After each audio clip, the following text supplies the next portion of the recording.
मतलब बाजार एक रेंज में आ गया है, वैसा समझ लें? रेंज में ही है। देखिए आप लिया है। डेटा देखिए ना, 11 दिन से ना निफ्टी 200 पॉइंट की रेंज में बंद हो रहा है।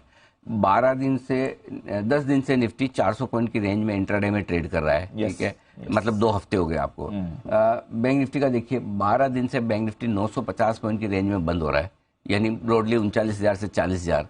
और लगभग आप देखिए 11 दिन से 39,000, 38,900, 40,200, 1200-1300 पॉइंट की रेंज में ट्रेड करा है। सो आई थिंक वो बहुत क्रिस्टल क्लियर है कि बाजार बड़े रेंज बाउंड से हैं, इंटरेस्ट कम है। लेकिन ये कुछ चीजें ऐसी है जो बाजार में आपको इस ओर इशारा भी करती कि पेसिमिज्म या नर्वसनेस या लैक ऑफ इंटरेस्ट काफी हाईएस्ट लेवल पर बढ़ रहा है, जो आपको इंडेक्स में नहीं दिख रहा। इस वक्त मार्केट में काफी लोग ऐसे हैं जो ये जानना समझना चाहते हैं, यार या तो है ना ये 17,700, 800, 18,000 हो जाए तो समझ में आए कि हमें बेचना है, या फिर 16,000, 16,200 आ जाए तो समझ में आए कि हाँ लेने का भाव आ गया। अब 17,000 पे न मतलब बेचना बनता है न लेना बनता है। बेचना इसलिए नहीं बनता कि स्टॉक्स के भाव बहुत टूटे हुए हैं, लेना इसलिए नहीं बनता कि आपको कोई ट्रिगर दिख नहीं रहा। एक्चुअली आप देखेंगे तो वैसे देखे जाए तो मार्केट में वो सारे चीजें ऐसी दिख रही जिससे आपको ये लगी कि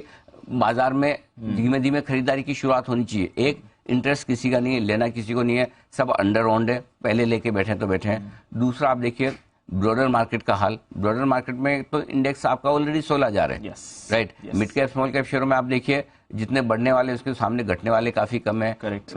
आप इंडेक्स में हाई लेवल से मुश्किल से 10% नीचे है, लेकिन इतने स्टॉक्स आपको 52 हफ्तों की निचले स्तरों पर नजर आएंगे कि आप देख नहीं पाएंगे। लैक ऑफ इंटरेस्ट तो सबका है ही।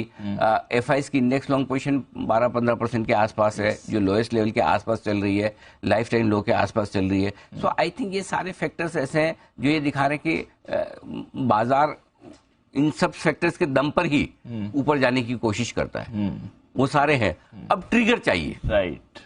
ट्रिगर चाहिए। ट्रिगर कहां से आए, वही वाली चीज है, उसी का इंतजार कर रहे हैं। लेकिन कुछ भी हो दीप, मेरा ये समझना है कि अगले हफ्ते भी छुट्टियों वाला मामला काफी है। हाँ, अगले हफ्ते से ज्यादा छुट्टियां। हाँ, मतलब कहने का मतलब है कि ज्यादा से ज्यादा अप्रैल फर्स्ट हाफ में बाजार आपको, क्योंकि अगले 5-7 ट्रेडिंग सेशन में बाजार आपको एक डायरेक्शनल मूव दे देगा। वो भले आज दे दे, कल शुक्रवार को दे दे, 2-3 दिनों में दे दे।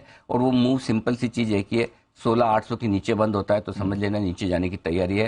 17,200 के ऊपर बंद होता है तो समझ लेना कि ऊपर जाने की तैयारी है। 16,800, 17,200 क्लियर है। 39,000 के नीचे बंद होता है बैंक निफ्टी तो समझ लेना है कि नीचे जाने की तैयारी है। 40,000 के ऊपर बंद होता है तो समझ लेना है कि ऊपर जाने की तैयारी है। तो अपने बहुत क्लियर है, मुश्किल से 500 पॉइंट का आपका स्टॉप लॉस निफ्टी पर है, बैंक निफ्टी पर है, एक किसी भी तरफ। मुश्किल से 200 पॉइंट का स्टॉप लॉस आपका निफ्टी पर है। उतनी रिस्क है जो कि आपकी बेयर मिनिमम है इस तरह के मार्केट में। 1% की रिस्क सबसे कम रिस्क है, इससे कम रिस्क हो नहीं सकती। उस रिस्क पर आप अपना डायरेक्शनल ट्रेड ले सकते हैं। इसलिए कल जो हम डिटेल में बात कर रहे थे कि आप डायरेक्शन तय कर लीजिए, और उस डायरेक्शन को तय करके अगर आपको लगता है मंदी, आप मंदी का डायरेक्शन तय कर लीजिए। आप जितना 17,200 के नजदीक बेच पाएंगे, आपका रिस्क रिवॉर्ड रेशियो उतना ही फेवरेबल होगा, आप बेचिए, या 16,800 टूटने के बाद बेचिए। आपका मूड तेजी का है, आप 16,800 को क्लोजिंग बेसिस पे स्टॉप लॉस मानकर लॉन्ग करिए। 17,200 के ऊपर बंद होता है तो डायरेक्शन मूव क्लियर कट हो जाएगा, तब और ऐड करिए। अपनी स्ट्रेटेजी डिसाइड कर लीजिए, और डे ट्रेडर हैं जब तक ये रेंज नहीं टूटती तब तक दोनों तरफ ट्रेड करिए। ऊपर में आप आराम से 17,100, 200 की रेंज में बेचिए, 16,850, 16,950 की रेंज में लीजिए। दोनों तरफ के ट्रेड भी मिले। तो मार्केट ट्रेडिंग के मौके पूरे दे रहा है। आपको कैसे करना है, रहा सवाल इन्वेस्टर्स का, उनके लिए वेट एंड वॉच वाली सिचुएशन है ही है। जहां स्टॉक्स में आपको लगता है कि 40%, 35%, 50% अच्छे करेक्शन आ गए, और जहां आपको लगता है, फॉर एग्जांपल डेल्टा कॉप है, एक जमाने में आपको 225, 230, 235 पे अच्छा लगता था, आज 170 के आसपास, 175 के आसपास हो गया।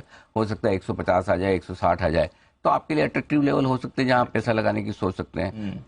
ऐसे कई सारे स्टॉक्स हैं जो आपको मौका दे सकते हैं, जहां पर आपको लगता है कि वैल्यूएशंस ठीक है, रीजनेबल है, बिजनेस में कोई खास प्रॉब्लम नहीं है, मार्केट के साथ घटे, वहां पर आप मौके देख सकते हैं। तो है इंटरेस्ट लेने का, मार्च निकल जाएगा, थोड़ा छुट्टियों का माहौल निकल जाएगा, वापस आ जाएंगे। ये इस तरह की उदासी, इस तरह की बेरुखी जिंदगी भर रहती नहीं। हर चीज का एक समय होता है, हर चीज का एक समय है। और एक्सट्रीम वॉलेटिलिटी भी होती है, एक्सट्रीम मतलब क्या कहना चाहिए जिसको, लैक ऑफ इंटरेस्ट भी होता है। तो ठीक है।